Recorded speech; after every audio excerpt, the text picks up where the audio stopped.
Welcome to Compass Points, the weekly podcast for CompassKnox.com. CompassKnox.com is your best source for news and politics in Knoxville and Knox County. Your hosts today are Scott Barker and Jesse Mayshark, the founders of CompassKnox.com. You can find their daily in-depth coverage and subscribe at CompassKnox.com.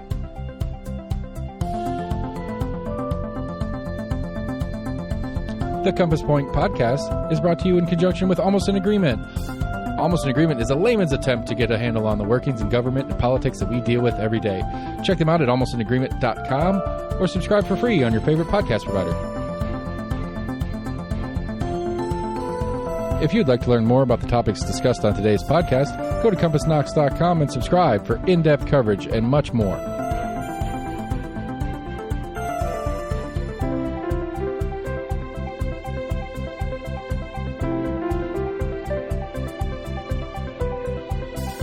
And now, here are your hosts, Scott and Jesse from CompassKnox.com. Hello and welcome back to Compass Points, the weekly podcast where we talk about Knoxville news, government, politics, events, business, education, anything that gets our attention. I am Jesse Mayshark, co-founder and co-publisher of Compass at CompassKnox.com. I am joined, as always, by Scott Barker, co-publisher and co-founder of Compass. How are you doing, Scott? Doing great, Jesse. The year has really kind of started now and getting back into the swing of things. How about yourself? Yeah, things are swinging.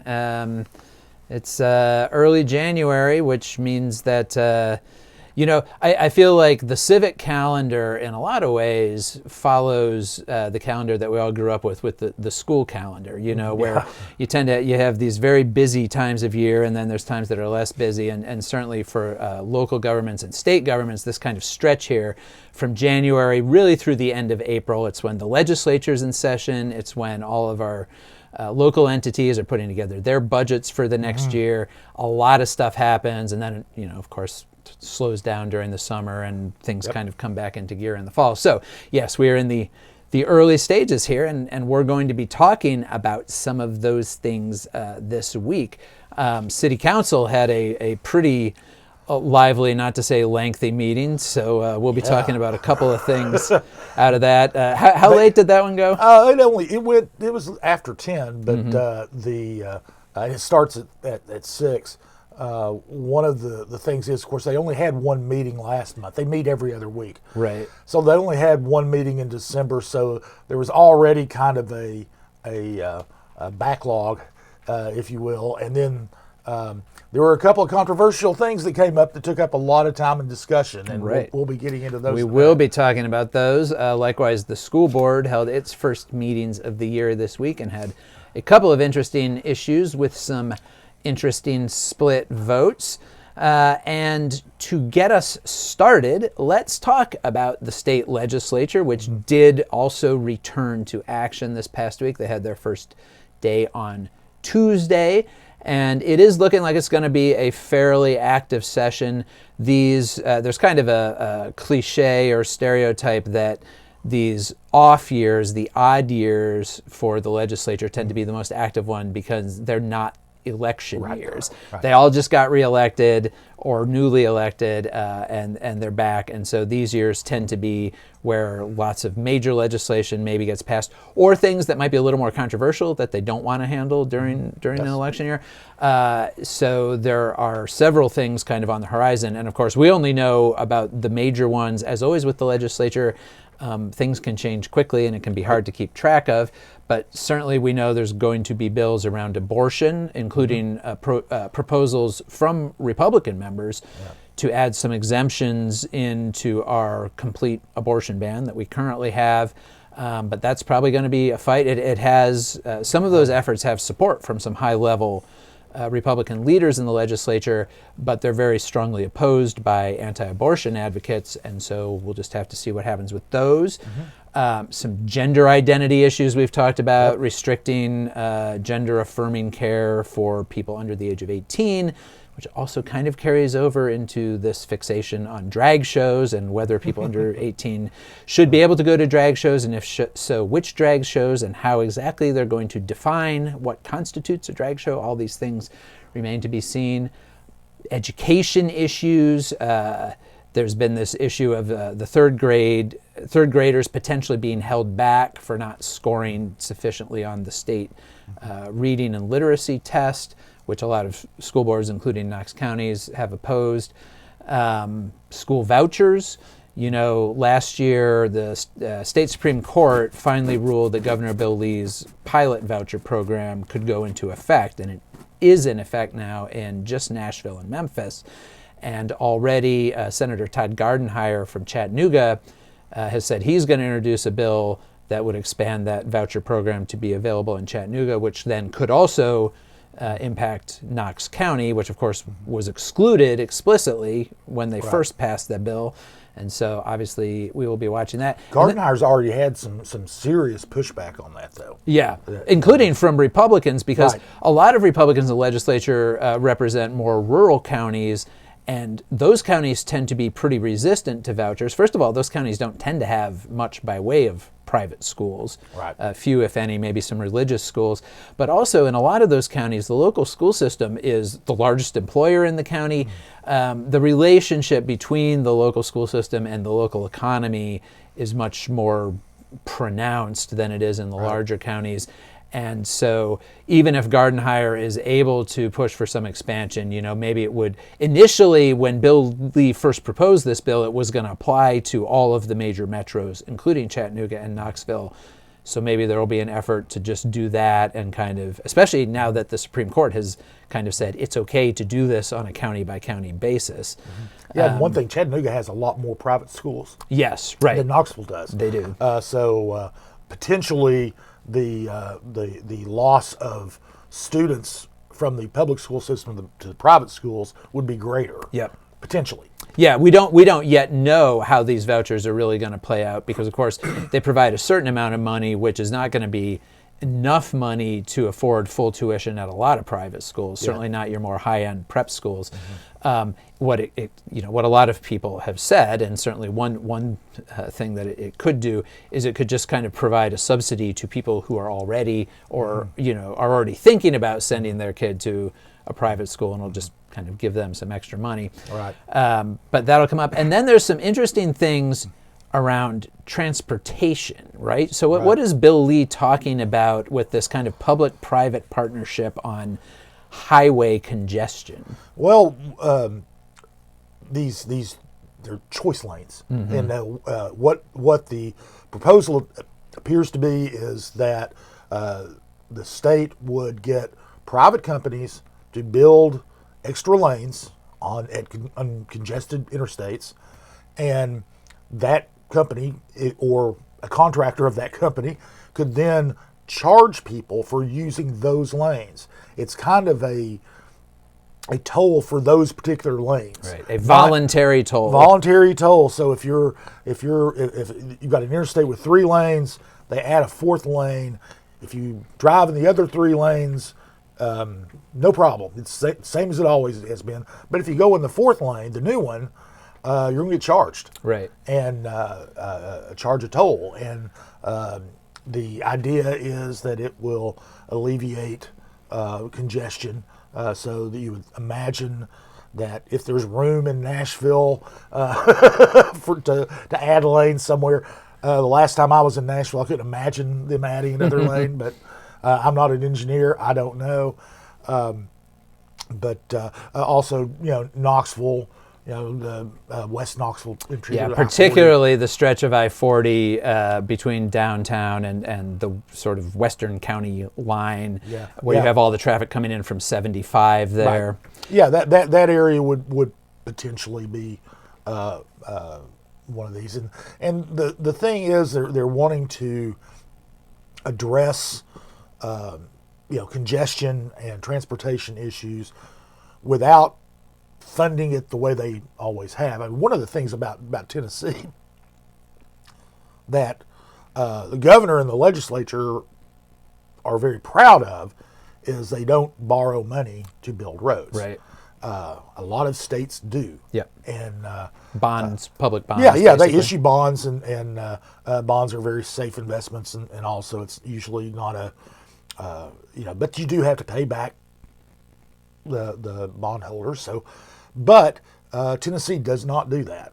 They pay as you go. Yeah. So it's kind of the difference between taking out a loan to buy a car or paying cash for a car. Tennessee pays cash. Yeah. So, but this is a different a way to do that without relying on taxpayer money, and that's very attractive for a lot of people.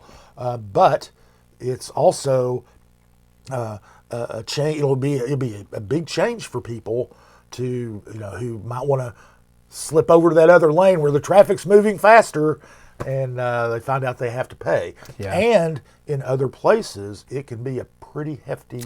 Right. Well, tab. we looked at, because one of the areas that's been used as an example, not surprisingly, maybe Texas is one of the states Right. that's been pioneering this, and they have some of these around the Dallas-Fort Worth area.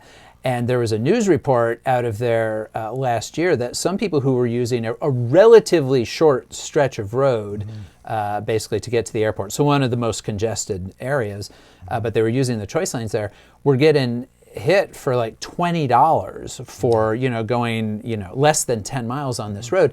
And it's dynamic pricing, because the goal of these lanes are set up to be faster. Like, Right. in order to be worth it for anybody, they have to be faster. And so their dynamic pricing is set up so that if those lanes start to back up, they automatically start raising the rates on them to discourage more and more people from using them. And so they push that rate as high as it needs to go to get it down to where they can be moving at 50 miles an hour. But so that meant that some people were paying $20, Right. To go just a few miles on the interstate. And from what I understand, now, of course, I haven't been to the Dallas-Fort Worth Metroplex ever, but especially recently. But you don't know. Right, because you Until have an you account set up. Yeah, and you've got an it account set up. Bills you automatically. Apparently, they have signs up the way that here in Tennessee, here in Knoxville, we have signs about traffic times and I-40 and things like that. Apparently, they've got signs up there that will tell you. Right. But if you switch over to that lane before you run to the next sign, you have no idea if it's going to be $5, $10, $15, $20, $25. Yeah. Well, and the mechanics of this are interesting to me, too. I was talking to State Senator Becky Massey here from Knox County, who is the chair of the Transportation Committee, and as such, she will probably be heavily involved in kind of helping to move the governor's transportation bills, because that's part of the role of the chair of that committee. And we were talking about that stretch of West Knoxville, and I said, well, how, just kind of thinking about that stretch, where would you put another lane? And she said, well, it would probably have to go up.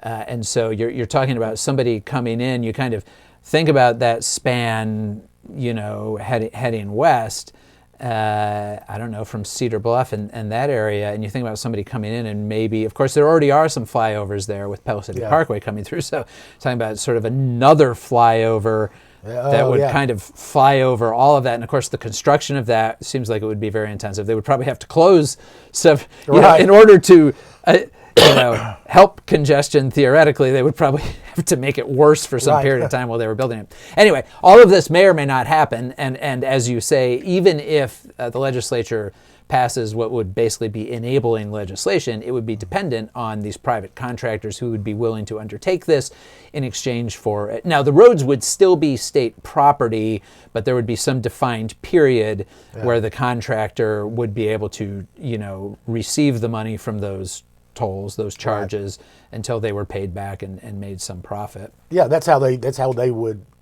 pay for the construction and make a profit.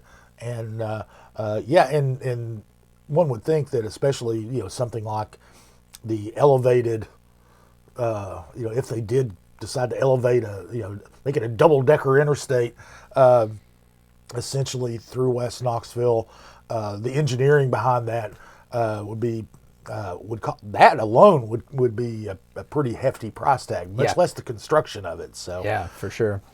Well, one good piece of news that came out of the legislature this week already was House Speaker Cameron Sexton announced that the House is taking steps to make their processes more transparent, and they've created a new House dashboard that you can go. You have to register for it, but you just basically have to give your name and email address, and they're going to have committee agendas, which of course have already been available on the website, but the most important thing that they're adding to it is amendments that are going to be discussed in committees, because as we have talked about before, the way our legislature often proposes bills and works through them is there's first what they call a caption bill is filed, and these are the things that you can go and look up and see a bill's been filed, but a lot of times it'll just have like a paragraph saying what it'll be about, and often that's just kind of placeholder text, because the way caption bills work is, let's say you want to propose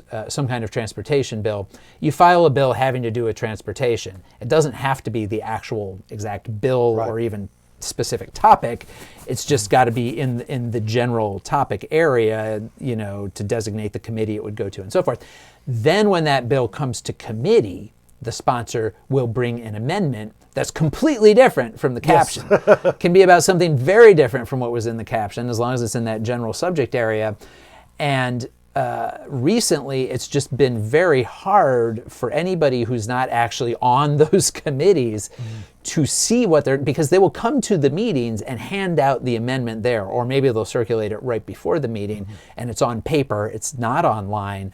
And so for those of us who are watching remotely, which we mostly do, because their hearings are live streamed, they'll be having these detailed conversations, and you don't know what they're talking about. They'll say, well, here on page 3, and you don't have the document, but even people sitting in the meeting rooms often don't have copies of it. Like reporters who are there have to go and try to find either somebody who's on the committee who will give you a copy, or a lobbyist who might have one. So Cameron Sexton says, no more of that. We're gonna, and this has been criticized a lot over the years as kind of not giving the public any real window into what's going on. So they say they're going to publish those amendments as soon as they are filed, essentially. And so we will actually, those of us who are watching it, whether you're there or remotely, will be able to see those. And he says they're also going to, with each bill, have the section of state law that it would apply to, that it would either amend or replace or whatever, with kind of like red line edits showing you the actual impacts. These are things that our local bodies already do. City council does this, county commission does this, the school board, they all publish these things. They can sometimes add things the day of the meeting, but that doesn't happen very often. Usually things are online so that we can all see what they're going to be talking about. And so the House will now be doing that as well. The state Senate, however, has said, well, not yet. I think Lieutenant Governor Randy McNally's comment was, well, the Senate will be the Senate. He just kind of left it at that. But if you are somebody who likes to try to follow along with the legislature, definitely go to the specifically the House of Representatives page at the Tennessee General Assembly website, and you can sign up for that dashboard. Okay, turning to our local decision-making bodies, City Council met this week, as we said, had a long meeting, and one of the, maybe the issue that generated the most discussion, both from council members of the public, had to do with dogs. What are they talking about? Oh, they're talking about dog tethering, which is basically, chaining your dog up outside. And I say use the word chaining. They always use the word tethering, but anyway, any means chain, of, a rope, a leash, whatever. But tethering the dog outside and leaving the dog. That's the issue. And it did generate the most amount of discussion, a couple of hours of discussion on Tuesday. And basically there were these dueling ordinances. This was part of an overhaul of the animal control ordinance, but every other aspect was the same. I mean, there's they put some more details about how to, the things that you have to care for your animal, to properly care for your animal, like ample water and shade, access to shade and clean enclosures, things like that. These are spelled out now. They didn't used to be spelled out. But the tethering aspects were the only difference between these two ordinances. And the one that was put forward by council member Janet Testerman and the Animal Control Board, and one that was actually endorsed by the Humane Society, would allow people to tether their dogs as long as they had a pulley system instead of a fixed place tethering place, which is what most people think of. But basically a run where the animal would have more freedom of movement. Right. You've got a line, and the animal is tethered to something that's attached to the line, and they can move back and forth. It gives them a lot more freedom of movement. Right. So that was that proposal. The other proposal basically came from animal welfare groups, the Knoxville Animal Welfare Alliance and Chain Free Knoxville primarily. A pretty new group that's gotten active. Yeah, they're fairly new, and what they do obviously is they are anti-tethering, and but they do other. They're not just anti-tethering. What they'll do is they go around and they will provide people with fencing in exchange for not tethering their animals anymore and things like that, and they do it for free as long as the animal's spayed or neutered. They'll do that. There are a lot of concerns about tethering. One is obviously the health of the animal, especially when you have the single point tethering. Wounds to the neck and things like that when they run and get to the end of the rope, and that of course being out in the elements. They're susceptible if there's a dog running loose. That dog can attack them or mate with them if it's a female that's out, and then you have an unwanted litter of puppies. And there are all kinds of reasons that there are issues with tethering, but these groups wanted to ban tethering, except, and only one exception, and that is if the owner is outside with the animal, and at least within eyesight of the animal. You could be out doing yard work or something. Only if you're on the same side of the house as the animal. Right. I mean, if your dog is on one side of your house, you can't be on the other side gardening because you're not within eyesight of the animal. So it really limits what owners could do with their animals. And but that had there were like 36 people at the council meeting. I didn't count each individual head, but roughly 36, maybe even more, that were in support of that version. It was already probably going to pass because going into the meeting, it had 5 of the 9 council members were co-sponsors. So the handwriting was pretty much on the wall. But the one thing that Testerman tried to emphasize, and she's also the executive director of Young Williams Animal Center. Right. So she's got a lot of experience dealing with animals, and one of the points they tried to make, and that the Humane Society makes as well, is that by and large this affects low-income resident, low-income animal owners. Because people who can afford to will build fences. Because you can still, if you have a fenced yard, you can let your dog run if you have in the yard. Fenced yard, as long as they're in the fenced portion of your yard. So a lot of times we're talking about people who can't afford to put in fences or are in rental properties without fences and so forth. Right, and they made the point that 53% of Knoxville residents are renters. With Testerman pointed out that with that and the poverty rate in the population and the known kind of animal ownership rates, that estimated about 15,000 pet owners or dog owners in Knoxville are low income, and so maybe can't afford fencing. And of course, the animal welfare advocates were saying, Chain Free Knoxville will just give you the fence. Well, the landlord's got to Right. got to approve it. If you're a renter, landlord's got to approve it. So that was the thing. The ordinance that passed was the one that is one that the animal welfare organizations supported. It passed 8-1. Testerman was the only one who voted against it.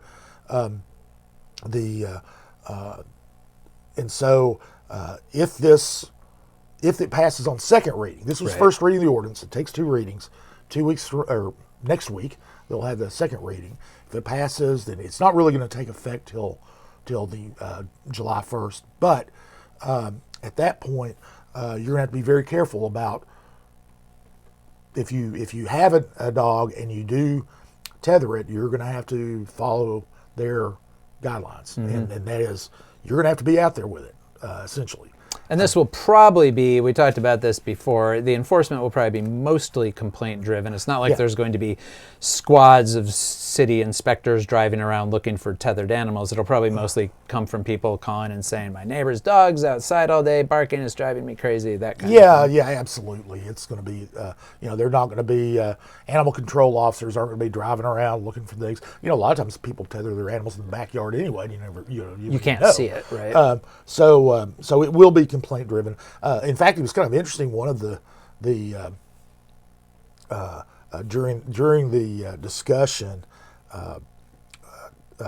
Testerman turned to Chief Paul Noel and asked what his thoughts were on this. And of course, Noel had a couple other things on the agenda. They were buying new body cams. They were, creating a new position in the police department. So those were kind of his. And he was taken by surprise. He didn't expect to be kind of dragged into the. Thought he could sit this one out. Yeah. But he said that his concern would be the volume of calls, and if this leads to an increased volume in calls, then of course we only have a limited number of animal control officers, and if they do this, and as you know, and I'm sure all our listeners know, people are very passionate about their animals, and if they go to a residence and it gets confrontational with the dog owner, then they might have to call in patrol officers to be there in case it escalates, and that takes somebody off the streets, right? Noel's focus for the department is violent crime. Well, that's not really. It could be violent crime, right. but depending on how pitched those conversations get. But they want to be available to do other things, and so anyway, there will be second reading. Now there may be an amendment or two. You mentioned amendments earlier with the legislature.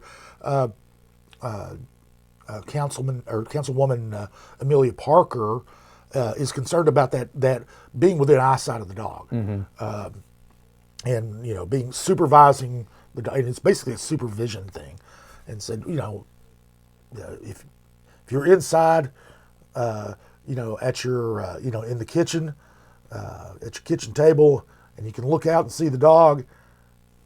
Right. What's the problem? What's the difference? Yeah. And also basically, and I don't know how this would end up being worded if she does proffer that, but it may be just taking that out of the owner has to be on premises without being within eyesight. Just take that part out. I don't know. Right. I don't know what she's going to I don't know what she's going to propose if she proposes anything. Right. But there is that possibility of it being tweaked, and so again that comes up. Again for consideration on second reading next Tuesday. Right. Okay. Well, there was more action at City Council, but for the moment, we're going to turn and look at the school board, which was also in action this week. They had their monthly work session on Monday and then their monthly meeting on Thursday for the first time. They've now moved those monthly meetings to the first Thursday of the month. It had been on the first Wednesday. And there was a contract, which we talked about a little bit last month, with Duncan and Sons, a private janitorial services company, to provide on a short-term basis 50 custodians at 17 Knox County schools. And as we talked about last month, the school system has been in a bit of a staffing crisis with their custodian staff. They have 392 total positions, and as of last week, 83 of those were open. So that's a lot of open spots. About 20% of their positions are open. And those are concentrated in particular schools, especially in sort of suburban and rural schools, which serve both more affluent populations and also are in more remote places, which means that there is less of a low-wage workforce in the immediate vicinity of these places. And custodians are low-wage workers. And this is one of the issues that several school board members brought up this week, was that maybe the school system wouldn't be in this position of, having not enough custodians if wages had better kept pace with the private sector, because entry-level wages for custodians in Knox County schools right now is $10.89 an hour. And over the last few years, as we've seen in the private sector, a lot of service sector jobs have gone up to $12, $13, $15 an hour because we've had such a tight labor market. And so Knox County has just had a real problem filling those positions. And again, especially at some of these suburban schools where they have like half of their budgeted custodial staff, and it's become a real problem. Teachers have been posting about this on social media, that they're having to try to clean their classrooms, or, it's kind of depressing if you're a teacher. You already have so much to do, and you come in at the beginning of the day and see that your room was never cleaned yesterday, and it's still got trash on the floor from kids the day before and that kind of thing. So it is a real problem, and this contract is about $1 million contract. It's going to be about $200,000 a month for 5 months. We'll get the idea. Superintendent John Ryswick says is to get the school system through the end of the year. He says that this is not an outsourcing or privatization effort. They're still trying to fill these open positions. There was some back and forth with some school board members who thought the district hasn't done a good enough job of advertising those positions, making them easier to apply for and so forth. So they're working on some of those things. There was a proposal from some board members at Thursday's meeting to go ahead and approve this contract, but also pay $1,000 bonuses to the existing custodial staff to show appreciation for them, because there was a lot of talk about how overworked the people who are there have been, especially at some of these understaffed schools. Yeah, there's one school that only has one. Yeah, there's one custodian. One custodian at all of Northwest Middle School. And so board members Catherine Bike and Daniel Watson proposed adding to this resolution, yes, we'll do the $1 million contract, but also it would have been about $350,000 to give $1,000 bonuses to each of the existing custodians. But there was some pushback against that, and this was one of those we have seen sometimes in recent months since our newly partisan school board kind of took office in September, where votes really do kind of break down along partisan lines. This was one of those. The 5-member Republican majority of the board voted down that bonus to the custodians, said they weren't comfortable just kind of throwing that in mid-year, and they agreed that they needed to continue to look at salary levels, but they wanted to do that in the course of the upcoming budget. So that was voted down 5-4, giving the bonus, and then the contract itself was approved on 7 members of the board voted to approve it. Also, at Thursday's meeting, they talked about their legislative priorities for this coming year. We were talking about the state legislature. One thing that happens this time of year, all of our local governments will put together their little sort of legislative wish lists that they provide, either things they want the legislature to do or that they want the legislature to undo or to not do. So city council always has, the city has one of these lists, county commission does, and the school board does. And most of what was on their list were things that they agreed on. It was things like making sure that in the new state funding formula that there is money for additional school nurses and additional teacher pay and those kinds of things. Maintaining local control over a lot of education decisions, including that 3rd grade retention issue, wanting the legislature to revisit that law and let those decisions about whether to promote or retain 3rd grade students remain at the local level. All of those things they agreed on. And it basically, the core document passed unanimously. But then There's always a but.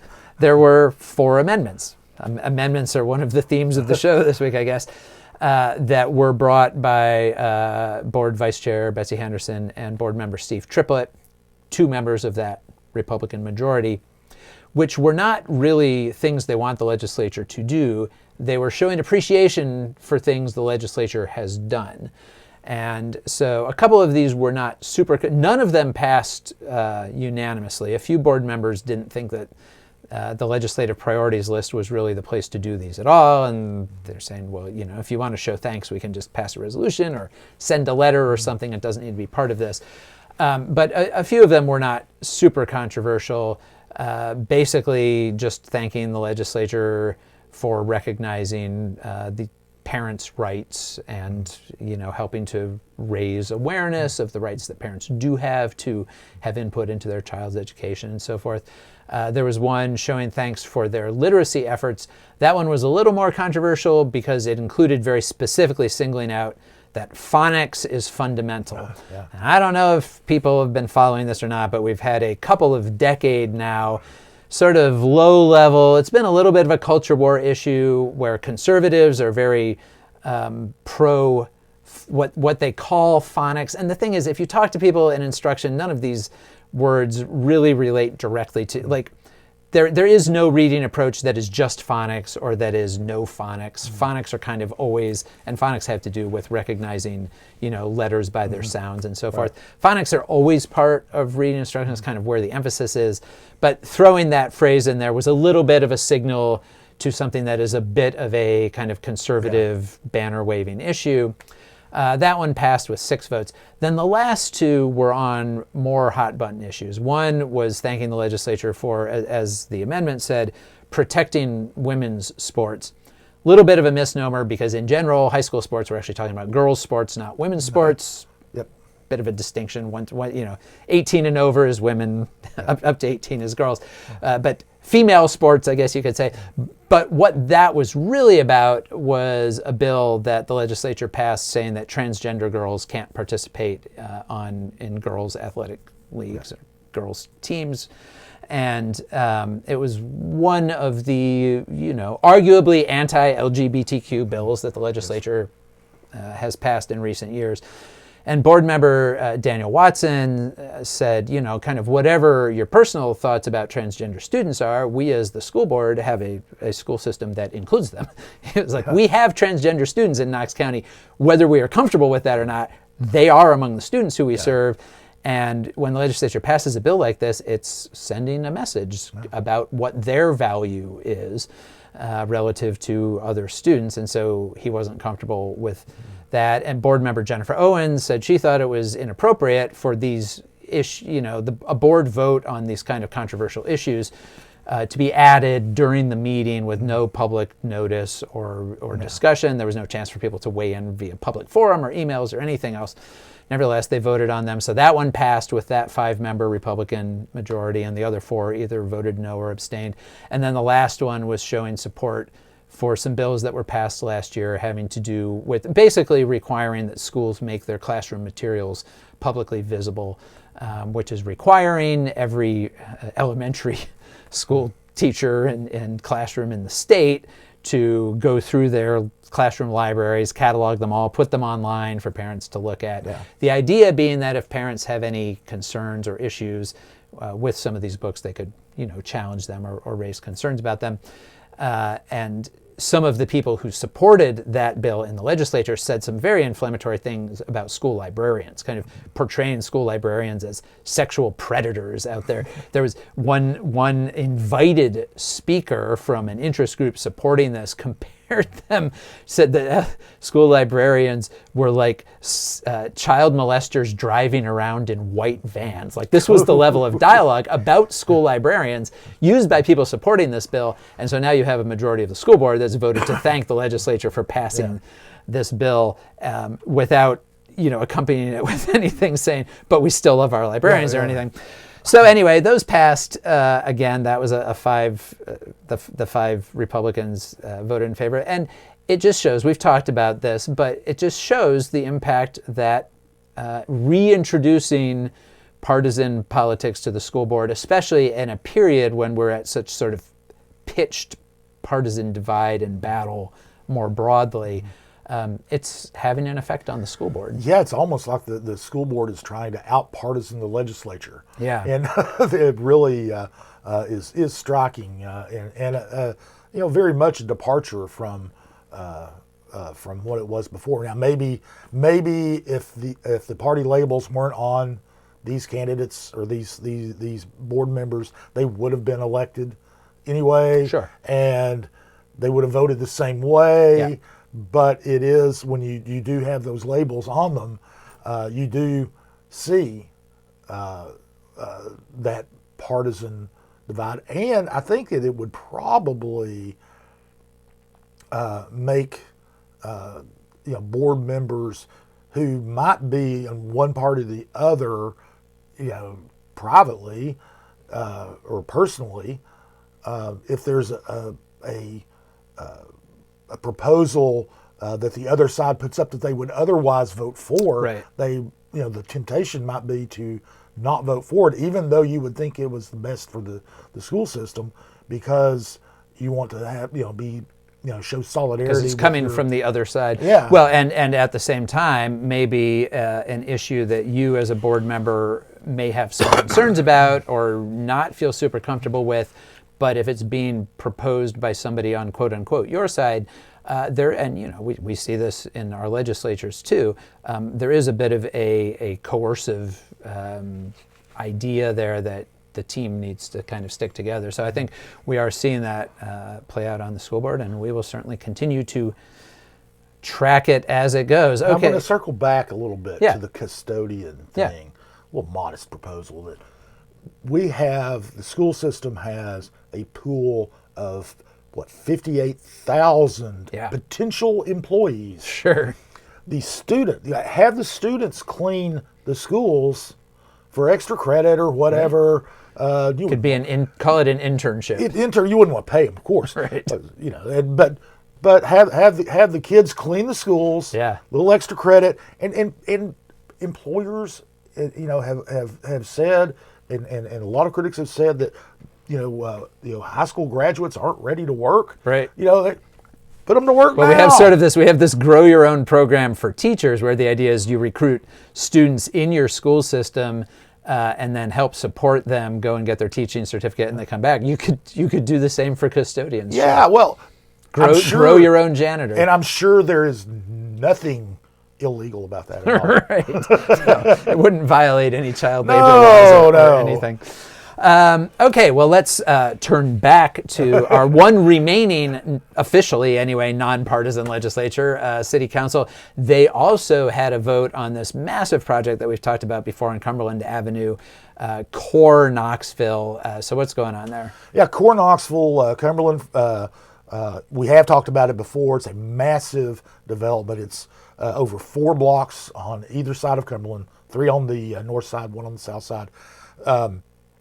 It consists of 4 apartment mixed-use buildings, retail ground floor, apartments above, 8 to 10 stories each, plus a parking garage, and 838 units, more than 2,000 beds would be part of this. So it's really would add the density to the most densely populated neighborhood in the city.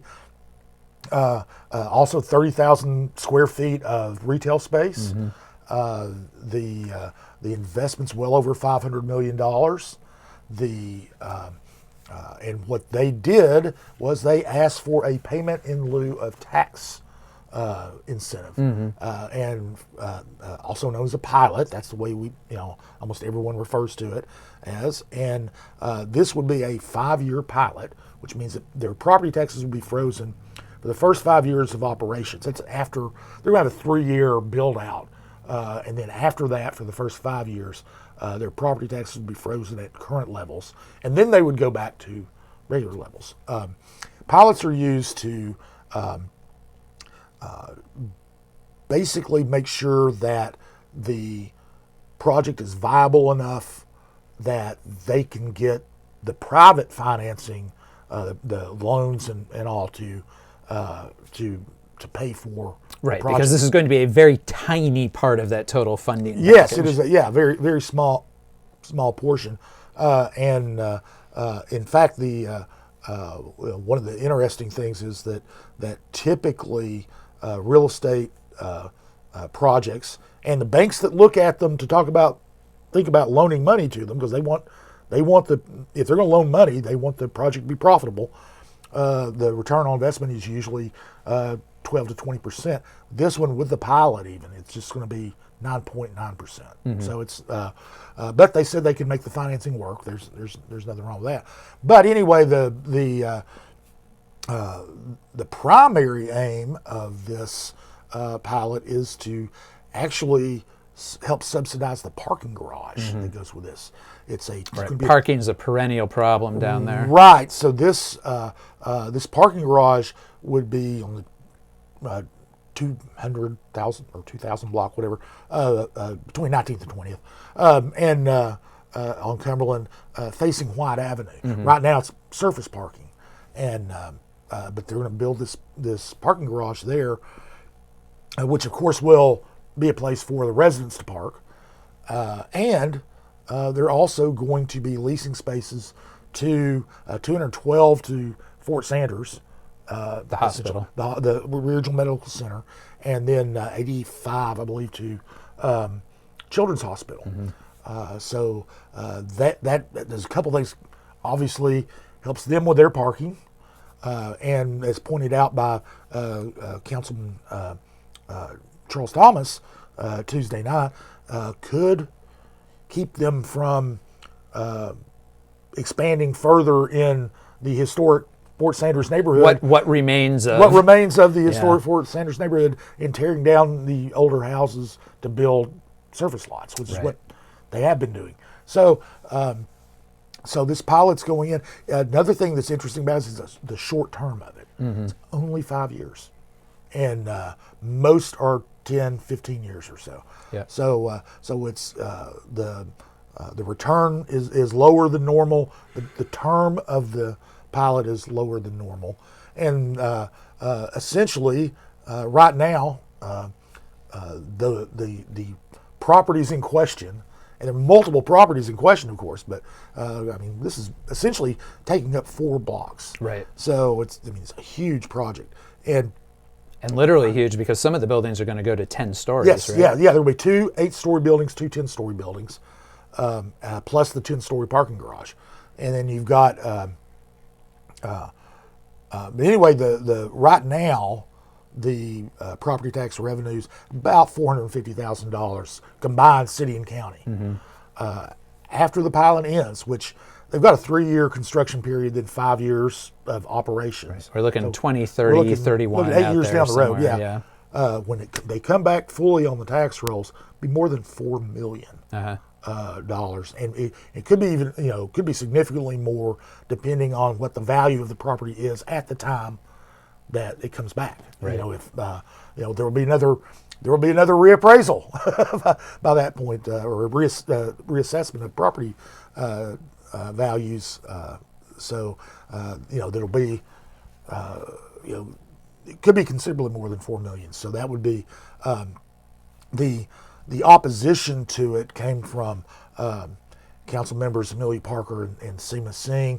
Singh said, "Oh, these are developers. They've got plenty of money. They don't need the incentive." And if the return on investment is not a huge amount more than what it would have been without a pilot, but then Parker's issue was there was no affordable housing units in the development, and she thinks that that the city has higher priorities, especially housing and other infrastructure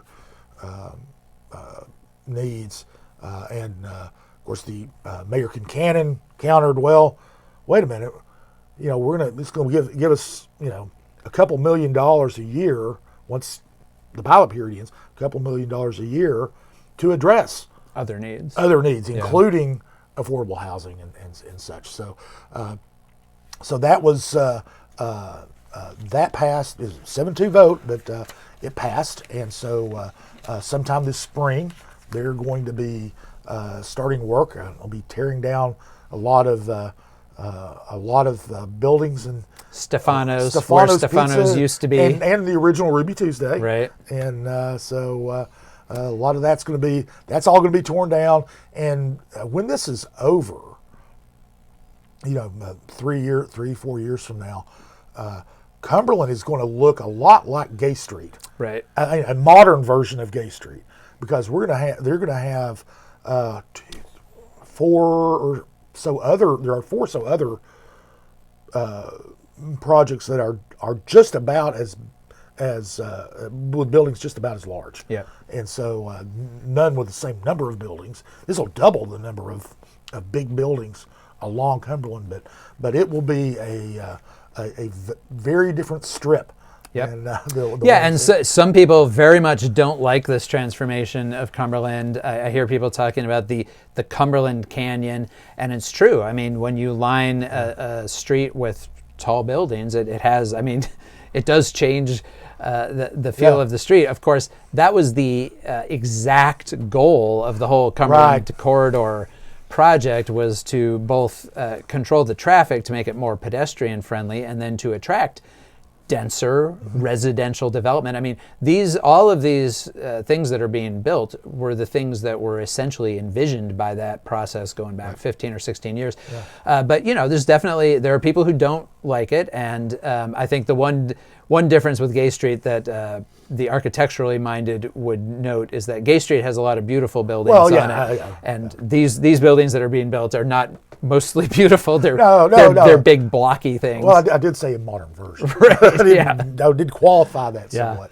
But no, it really is turning it into, it's a much more urban setting is what it is. In fact, it's probably a little bit more urban than Gay Street is, because Gay Street only has a couple of buildings that are bigger than 4 or 5 stories. Right. Yeah. Most of the buildings are actually kind of small. Right. Not all, obviously. We've got some skyscrapers down there, and the Holston building and all, but the Andrew Johnson building, but this is going to be a completely different sort of feel. In fact, I don't know if you saw on social media on Facebook, Saul Young, who is a former colleague of mine at the News Sentinel photographer, extraordinaire. Love Saul.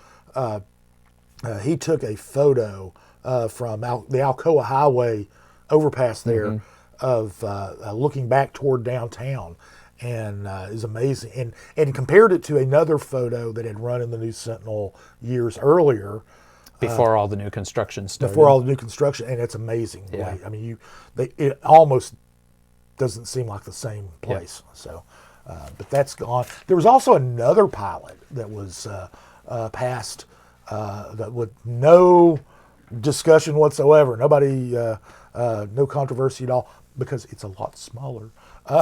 This was going to be up by the old Hyatt and Marriott up in by the Women's Basketball Hall of Fame. Yeah, just east of the Women's Basketball Hall of Fame. It's going to be. I need to check my notes. 194 units. 19 of those are going to be workforce units. Is this where there was an old bank building? There's a bank building there. That if plans are still going through the way that I haven't heard that not, that's going to be turned into a storage facility. And this will be around that in the parking lot essentially there. They're going to have a new parking facility with this development, but they're going to have 19 workforce housing units. They'll be basically for people who make 80% of the median area income. That is perhaps that's probably why Councilman Parker didn't object to this one, because it does include workforce housing. Now, it's a lot smaller. It's a 9-year pilot. taxes now are about $5,700 on that parcel. Very minimal. That'll go up to $697,000 once the pilot ends, and probably more since that's even longer. I mean, we might have 2 reassessments by the time that comes around. Sure. But that passed unanimously, no problem whatsoever. So, two new apartment complexes getting incentives. One a small one in East Knoxville, just east of downtown, and the other along Cumberland Avenue, which is huge. One of the biggest we've seen. Yes. And City Council also talked a little bit about this pedestrian bridge that has been proposed now going back 15 years to the original South Waterfront vision plan. So this has kind of been a stop-start project over the years. It got some focus and study early on after that vision plan came out. And then there was an attempt to get a federal grant for it almost 10 years ago now that failed. So what's the city doing with it now? Yeah, in fact, Councilwoman Lynn Fugit pointed out that a pedestrian bridge was also part of the discussion during 9 Counties, 1 Vision for all of us old timers out here. 20 years that was ago. More than 20 years ago. But anyway, Lynn Fugit headed it up, she so headed she it up. remembers Yeah, it well. yeah, it's kind of like when Randy Tyree talks about the World's Right, Fair. right. You know, he's involved. Anyway, the bridge would go between Blunt Avenue on the western end of the South Waterfront, across the river to Thompson Bowling Arena. It would be a pedestrian / bicycle bridge.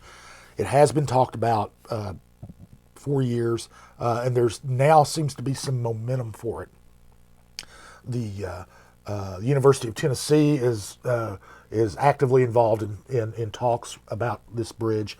In fact, early last year, they expanded the potential footprint of the campus, which they have to do before they buy any property, to the South Waterfront in anticipation that this bridge will eventually be built. So that doesn't mean that they're going to buy anything over there or build anything over there, and we'll get into that a little bit later. But they have the South Waterfront in their could become part of the campus. Well, almost everything between up Concord up to the Marble City, Southern Avenue could be part. I mean, it's also within the you could call it a fantasy footprint, but UT has to have set this footprint before it can buy property in that footprint. If it's not in the footprint, they can't buy it. Anyway, didn't mean to go off on that tangent, but the city has been in talks with UT, with state legislators, with the county about this project. They don't know exactly how much it's going to be. The kind of ballpark figure that's thrown out is now $70 million. It was a lot. When we were talking about this, when I worked at the city, and again, this is going back nearly 10 years now, the estimate at that time was $30 million. So the rough estimate has gone up a lot. And of course, by the time this actually got designed and you came to being built, which is probably still several years out, even if it happens, who knows what that number is going to be.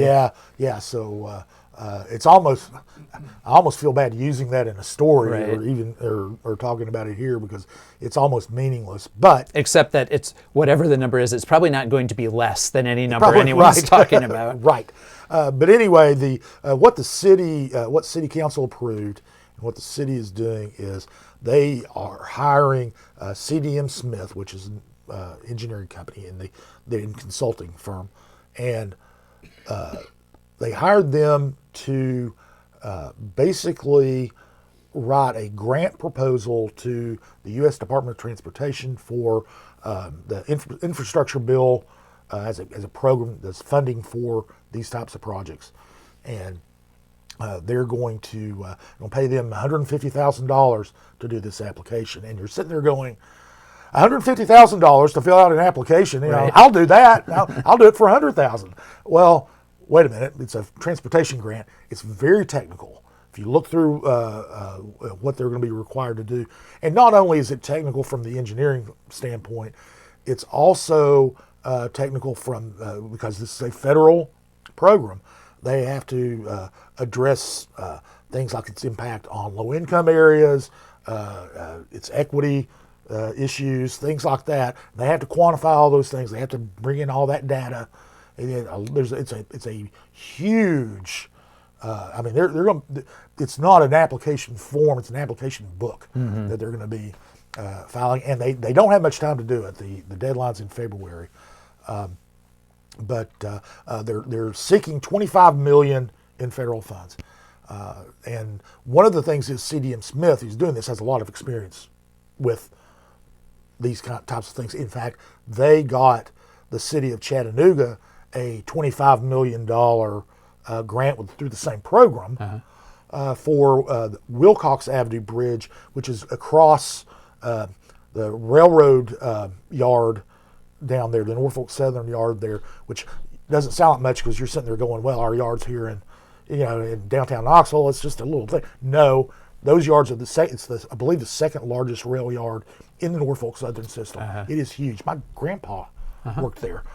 Working on the railroad. When he was a Southern Railway engineer, and got lots of fun stories about that. But not for here. But anyway, so they had to replace a bridge across there. $25 million. CDM Smith actually wrote the application for that. So they do have a good track record. And they are going after this funding. Now, one of the things is, and when you talk to the city folks about it, they're a little bit, well, you know, we're trying to put together partnerships with this to get funding, and all, very vague. But I think that it speaks volumes that they're spending money Right.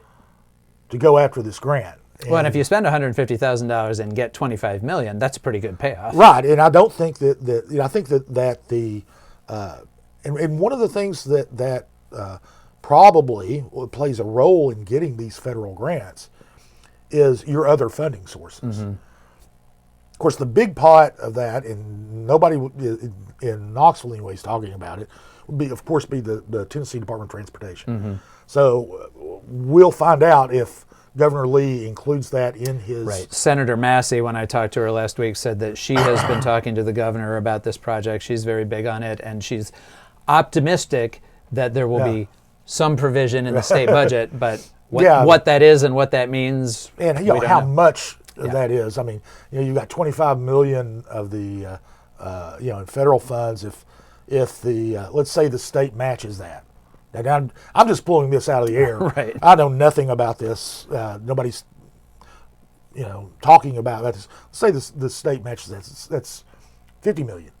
Well, let's say our $70 million estimate is firm. That's $20 million more. So I mean, we don't know yet.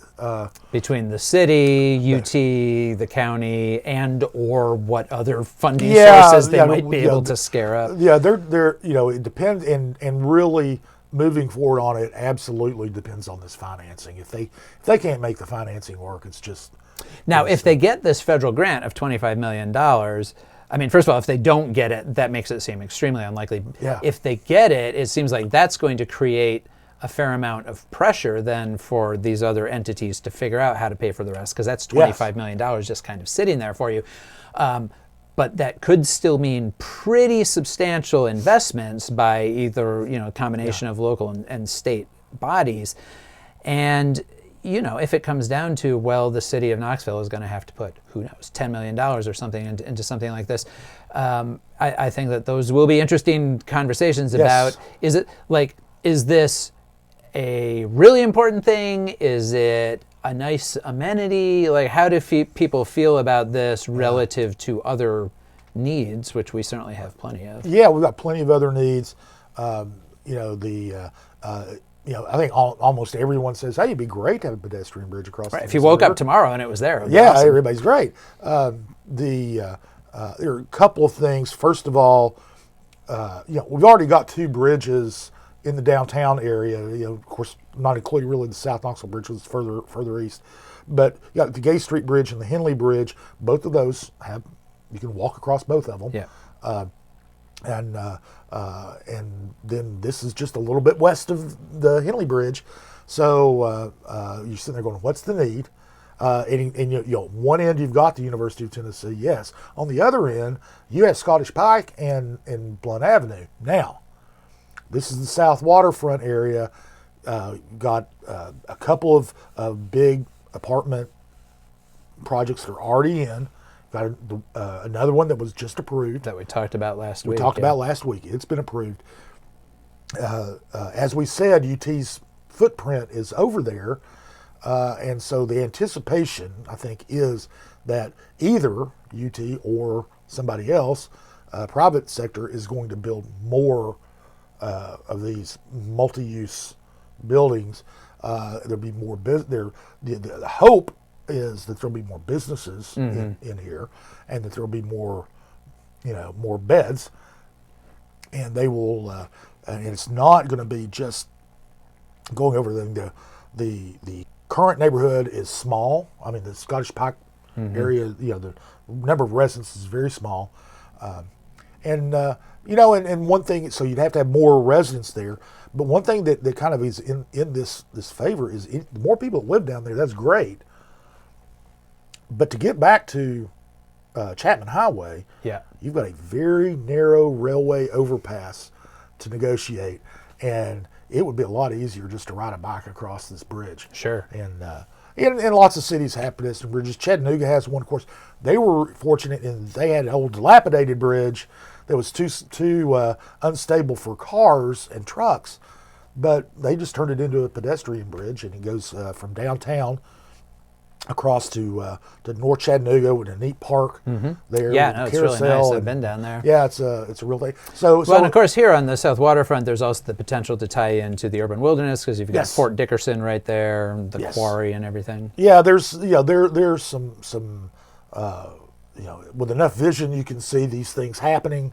Of course, like we said, if they don't get the funding, it's not going to happen at all anyway. Right. So. Right. All right. Well, we will certainly continue to talk about that. And Seth, why don't we go ahead and take a break here, and then we will come back for the Q&A portion of the podcast.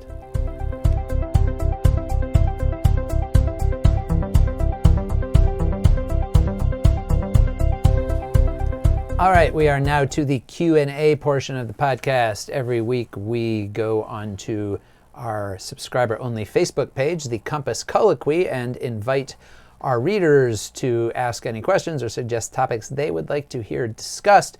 One reader this week asked about an energy savings contract with Trane, Trane, the well-known national heating, air, etc. Company. And it actually popped up twice this week. This past week, County Mayor Glenn Jacobs put out a press release announcing the completion of an energy savings project at the Howard Pinkston Library in South Knox County, which is part of a contract with Trane that goes back to, I think, about 2009, where the county hired Trane to basically come in and upgrade the HVAC systems at all county facilities, including all county schools, basically to make all of these buildings more energy efficient. And this is something called an energy performance savings contract. And the way these things work, they operate both in the public and private sectors. But basically the deal is you hire these companies, they come in and they do the work up front, and then you pay them for the work through the savings in energy costs that you get as a result of their work. And so the county is sort of this project at the Howard Pinkston Library is one of the later ones in this process. They've already done projects across the county, and Jacobs said that so far they have saved the county $75 million because a lot of these are very old buildings with old, outdated systems, and so when you go in and you put in the new energy efficient systems that use less energy to give you the same heating and cooling and so forth, but you also make the other fixes to the building to try to make it more energy efficient, better insulated and so forth, then the savings of that project essentially end up paying for them. Yeah, Jacob says they saved $75 million. Is that $75 million that goes to Train because they saved? Or is this the net after Train gets its money? That is the total savings, right? Okay. So Train is being paid out of that, but then of course the savings continue on after Train, yes, I Train understand. is paid. I understand. But yes, part of that is paying for the work to be done. And also as part of this, the school board on its agenda this week got a rebate check from Train because you were just talking about the infrastructure bill. Of course, bills like that have a zillion little items in them. One of the little items in it was expanding a tax credit for energy savings projects.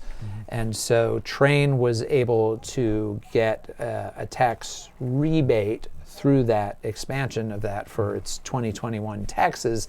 And under their contract with the county, they share those savings, and so the school board got, I don't remember the exact amount, but like $140,000 or something like that in a rebate check from Train. The City of Knoxville had a similar project with a different company, Amoresco, that did similar work on city buildings, and that project, I believe, was completed some years ago.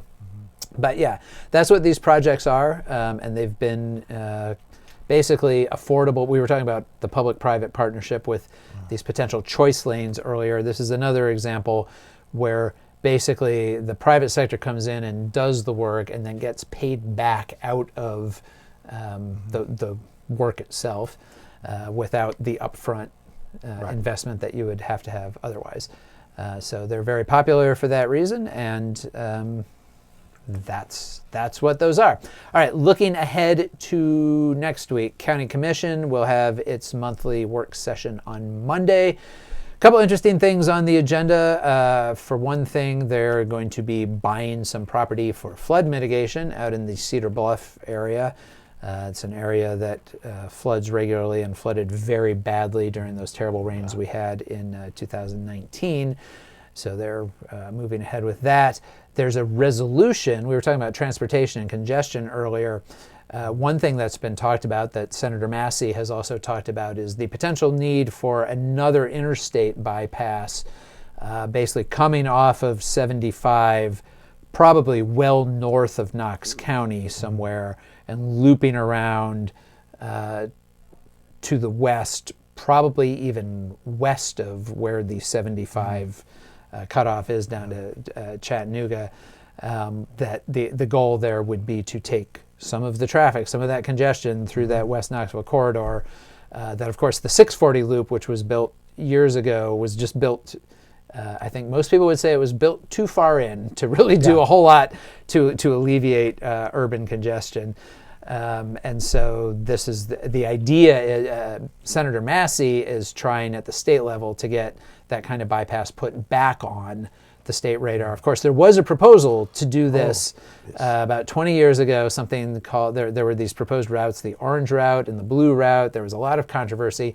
Ultimately, there was so much pushback from people in the communities in some of these outlying counties that would have been affected that they just decided not to do it. And Massey says at this point she feels like it was actually good that they didn't build it then, because she thinks that had those routes been built, they still would have been too close in to our denser areas. Yeah, the orange route, if I'm remembering correctly, it's been a long time and I'm getting old, but it would have gone basically straight through Hardin Valley. Right. And it would have, there would be there wouldn't be a problem with congestion in Hardin Valley, because there wouldn't be a Hardin Valley to congest. Right. Essentially, it would have been paved over. It had been paved over. And the one of the you mentioned go way to the west. One of the issues that they would have on that is the Hardin Valley. That route, that orange route, is about as far out as you could get without, because you've got Oak Ridge National Lab and Y12 in the middle of Oak Ridge. So if they do this route would have to go way around Oak Ridge and come in and tie back into 75, probably in the North City, around in there. Right. Farther south. We would have to cross I-40. Yep. And that's out beyond that 40-75 split. Yep. So it'd have to be somewhere out in there, I would imagine. This would be a huge project. Would be extremely expensive. Yeah, multi-billion. Yeah, no doubt. But County Commission does have a resolution on its agenda this week, just basically endorsing this idea, asking the state to consider putting this back on their priority list so that it can be studied, so that it can get into future funding streams at some distant point, probably. But probably the item that's going to attract the most attention, certainly a lot of attention, Commissioner Daisha Lundy, who we talked about last month, she made statements in support of the 15-year-old girl, Anaya Thompson, who was involved in this incident with some sheriff's deputies at McAllister's Deli on Shad Road in November. Yes, this happened 2 months ago, and we are still talking about this because it's continued to kind of be an issue of contention in the community. And Anaya Thompson herself came and spoke to County Commission last month and basically said she had been misrepresented by the sheriff's office and that the actions of the sheriff's office and its employees had created an unsafe working condition for the people at that McAllister's Deli because they turned them into the focus of this big kind of social media outrage. And so Commissioner Lundy has sent a letter to Sheriff Tom Spangler asking that he have the deputies who were involved in this come and speak to Commission and kind of tell their side of the story, what happened. And also to talk about the sheriff's social media policy, because this whole event blew up on social media, both on the personal social media Facebook page of Kimberly Glenn, who's the sheriff's communications director, and then on the sheriff's social media itself. Again, as we've said before, this entire incident only became an incident because the sheriff's office publicized it. The sheriff's office went out and said, our officers were denied service here. Had they not done that, nobody ever would have heard about it. It wouldn't have become this whole issue that we're still talking about 2 months later. I checked with Kimberly Glenn last week, and at that point she said she had not yet had a chance to talk to Spangler about his response to the letter. So, this is an unusual situation. County Commission doesn't have direct jurisdiction over the sheriff's office. Obviously, they do approve the budget, but the sheriff is separately elected and he manages his own department. Still, in general, the sheriff's office tries to be friendly with County Commission, again, because they do fund their budget. And so you have a direct request from a county commissioner that some sheriff's employees come and address Commission. We don't know yet whether those employees will come, certainly the sheriff will probably be there. He's at most meetings anyway. But Lundy wants to have further discussion about this and is looking for, I think, some level of explanation and accountability for the sheriff's employees in the situation. Probably there will be some more community activists and advocates who were there last month to talk about it. So we'll see what happens there.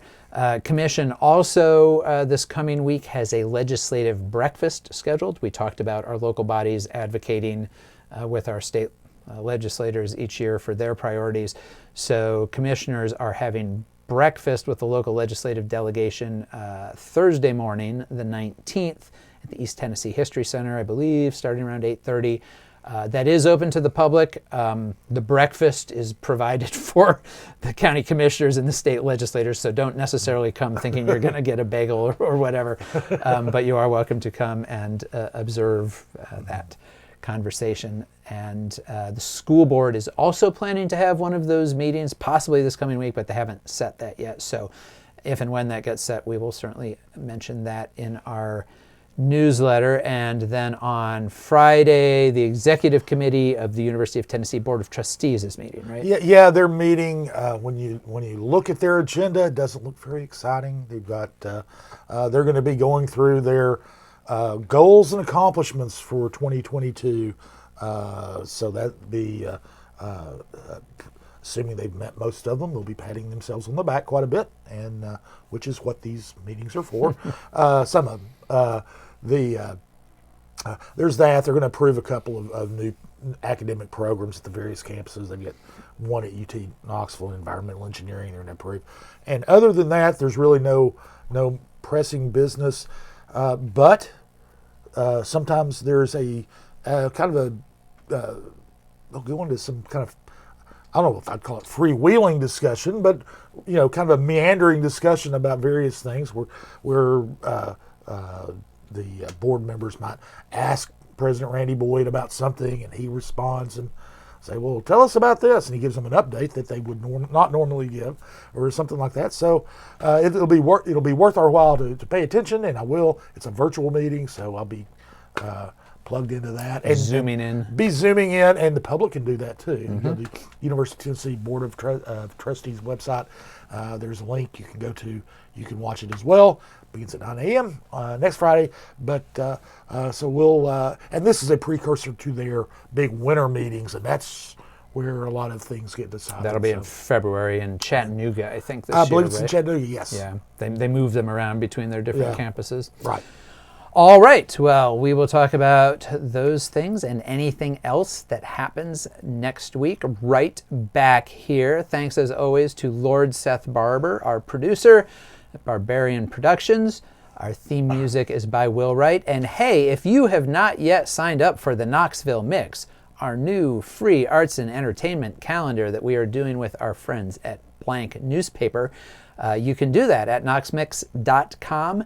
The first edition of it came out this past week, got good feedback on it, and the second one will be out this coming week. It turns out, having geared ourselves up to do this and produce the first one, it turns out we have to keep doing it. Keep doing it, yeah. Of course, that's one thing. It's we at Compass, which you can subscribe to us at CompassKnox.com. Unlike Compass, it's free. That's the great thing about Knoxville Mix is free. So for Compass is still a bargain. Don't get us wrong. Yeah, it's a great deal for what you get. For $10 a month, you get government, politics, education, some business news from Compass, and now you get entertainment news from Knoxville Mix. So sounds like a bargain to me. Pretty good deal. All right. Take care, everybody. We'll talk to you next week. Welcome to Compass Points, the weekly podcast for CompassKnox.com. CompassKnox.com is your best source for news and politics in Knoxville and Knox County. Your hosts today are Scott Barker and Jesse Mayshark, the founders of CompassKnox.com. You can find their daily in-depth coverage and subscribe at CompassKnox.com.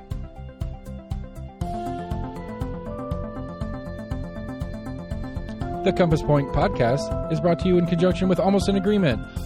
Almost an Agreement is a layman's attempt to get a handle on the workings in government and politics that we deal with every day. Check them out at almostanagreement.com or subscribe for free on your favorite podcast provider. If you'd like to learn more about the topics discussed on today's podcast, go to CompassKnox.com and subscribe for in-depth coverage and much more. And many thanks to William Wright for composing our theme song.